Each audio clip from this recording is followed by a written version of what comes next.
Hey, my name is James Nicholson and welcome to my YouTube channel. In this video, I want to talk about lenders relaxing the rules on how much you can borrow. This is interesting because they're getting pushed by government agencies. So that is something that you don't see very often at all. So in this video, I'm going to tell you how much more you could potentially borrow, which lenders you've got to look at. There's a few of them.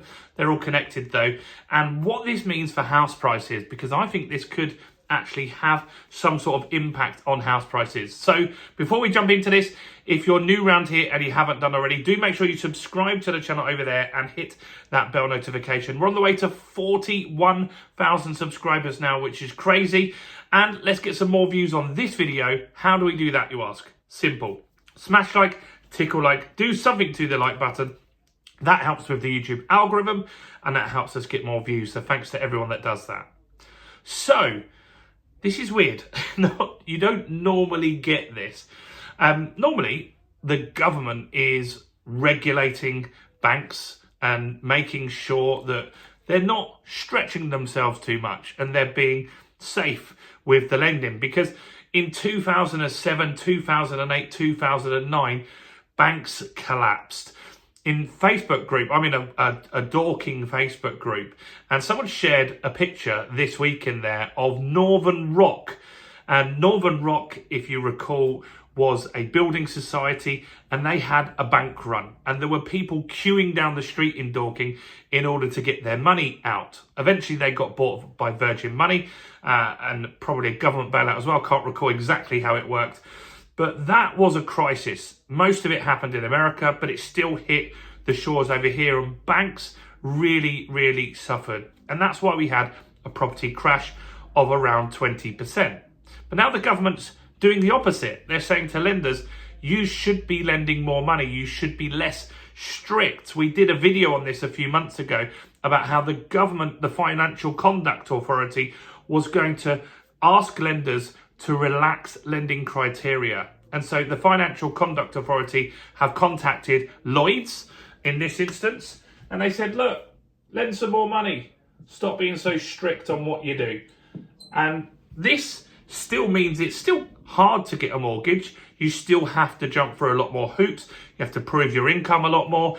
So we're not in those 2007 times where you could just get a self-certificate mortgage. But this does mean that potentially people could borrow a lot more money. Now, Lloyds and a few other lenders. So Lloyds actually own Halifax. So that means all Halifax mortgages will be covered by this as well.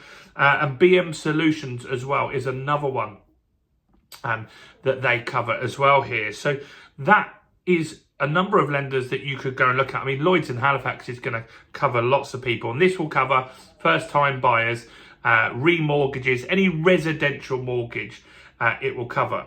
And they're saying the average application that they deal with at the moment, people could borrow, on today's figures, an extra £38,000, which is a big chunk of money. And what that means is people often, when they buy a property, buy the most expensive property they can. And so this might mean for some people, dependent on area, that they could buy a 3-bedroom house rather than a 2-bedroom house. It also means that they could maybe buy in a slightly nicer area, and people will spend as much as they can. When you go to a mortgage broker, everyone that I know has the meeting with the broker, and the conversation goes along the lines of, how much can I borrow? The broker will then tell you your maximum lending you can get, and that's where people go shopping. That's the level that they go shopping at. Now, you'll get a few that will obviously be more conscious of money, outgoings and stuff like that, that won't do that. But a lot of people, believe me, will do that. So what they're saying is, percentage-wise, this is roughly 13% extra borrowing for most people. 13% extra borrowing. And so they're lending you more multiples of your income, and they're looking at your income and outgoing and not being as strict on that stuff. They're saying that this £38,000 figure is based off a joint application of two people that earn around £70,000. Either two people on 35 or a 40 and a 30. Whatever the combination is, it doesn't matter. That's what they're lending. They're lending you £38,000 extra, and that is quite a lot. So it's interesting. So this came from the FCA, Financial Conduct Authority. Those are the guys that are going out there and saying to banks, look, let's lend more. Now, I have seen stuff like this before. If you're a business owner and you try to get a loan of some sort, it is hard. It is really difficult to get to borrow money. You won't find it easy at all. And what's interesting is when we had the pandemic, it became super easy. There was a scheme called the bounce back loans and the Sibbles loans as well. Now, bounce back loans, anyone with any business without proving their turnover could get up to £50,000. They applied with their bank and that money was in their account the next day. It was insane. There was no risk to that business owner. They weren't liable for that. Yes, they had to pay it back, but if the business failed, they weren't personally liable for that. And that meant that banks lent money very, very easily and the flow of money moved quite quickly. Now, this is what the Financial Conduct Authority are doing as well. They're looking to keep the momentum going. We've had a busy first quarter. We're expecting a slow 9 months now. And this type of thing is what can get the money market moving again. Allowing people to borrow a little bit more money will give them the opportunity to buy the property that maybe they wanted but couldn't afford on the affordability. Now, obviously, they're going to check that you can afford to make the repayments. It's not going to be just reckless lending. But there's a lot of people right now, and some of you comment on the channel are in this situation where the bank says you can afford you are affording £1,000 a month rent, but when you go to apply for a mortgage that's £800 a month, at that stage, the bank rejects you, which is crazy, really.